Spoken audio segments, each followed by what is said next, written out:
Kemudian yang terakhir tadi kunut. Kunut ini ikhtilaf, ada ulama yang mensunnahkan, ada yang tidak.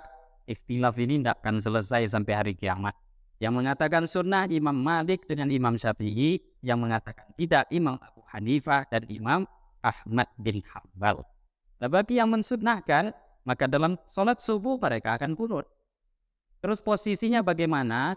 Posisi kunut itu angkat tangan. Tapi kalau nggak ngangkat tangan ya nggak apa-apa juga. Itu pun dinukil juga oleh Imam Nawawi bahwa ada ikhtilaf masalah ngangkat atau tidak. Tapi menurut beliau tentu yang lebih kuat dalilnya angkat tangan. Ketika nanti sudah selesai angkat tangan, apakah sunnah mengusap tangan itu ke wajah? Imam Nawawi pun menukil banyak ikhtilaf. Tapi pendapat yang paling kuat untuk ketika kunut subuh, tangan tidak diusapkan ke wajah. Tapi selain kunut subuh, itu sunnah. Selepas doa itu, usapkan tangan itu ke wajah kita. Selain kunut. Termasuk witir. Yang penting kunut Pak ya. Kunut witir maksudnya kan, ya satu hubung. Kunut subuh caranya sama. Jadi selepas kita selesai doa, memang Nabi tidak mengusap tangan beliau dalam kunut ke wajah. Nah, jadi masalah kunut itu ada pembahasan tersendiri. Nanti orang yang tidak mensunahkan kunut dalam 4 mazhab begitu.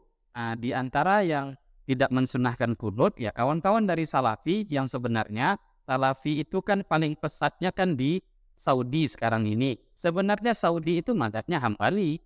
Wajar kan? Imam Ahmad bin Hanbal mengatakan tidak sunnah.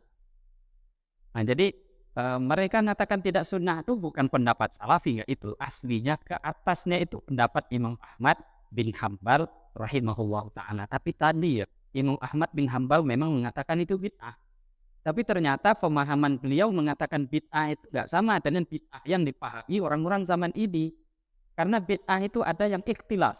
Nah, bid'ah ikhtilaf itu diantaranya kunut. Ada yang mengatakan bid'ah, ada yang mengatakan tidak.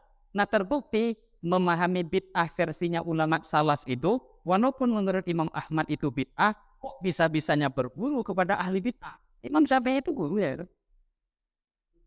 Nah, berarti kan memahami bid'ah versi Imam Ahmad nggak sama dengan bid'ah kata orang Arab. Apakah boleh berguru pada ahli bid'ah? Kan gitu jadinya. Enggak, ternyata enggak. Beliau mengatakan menurut saya enggak sunnah. Tapi ketika ada dalil lain dan ini ikhtilaf, maka beliau pun tetap berguru kepada Imam Syafi'i dan bahkan beliau memuji habis-habisan itu mujaddid kurun kedua di abad Islam. Sampai beliau yang mengatakan mujaddid yang kedua setelah Umar bin Abdul Aziz adalah Al-Imam Asy-Syafi'i rahimahullah. Mujaddid itu derajat yang gak sembarangan, dan yang mengatakan mujaddid pun Imam Ahmad. Siapa yang berani bantah?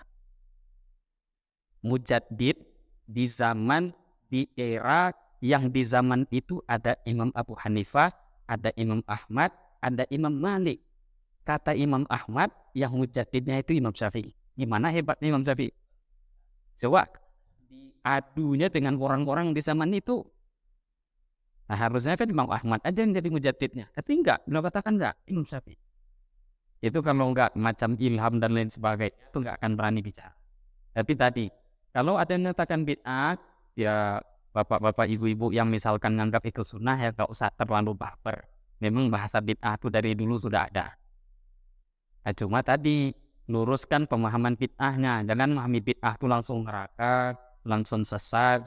Ada bid'ah itu ada yang ikhtilaf. Makanya bid'ah itu dibagi oleh para ulama menjadi 5 bahagian. Ada yang wajib, ada yang sunnah, ada yang mubah, ada yang makruh, ada yang haram. Jalur neraka bid'ah ada. Makruh haram itu paling tidak.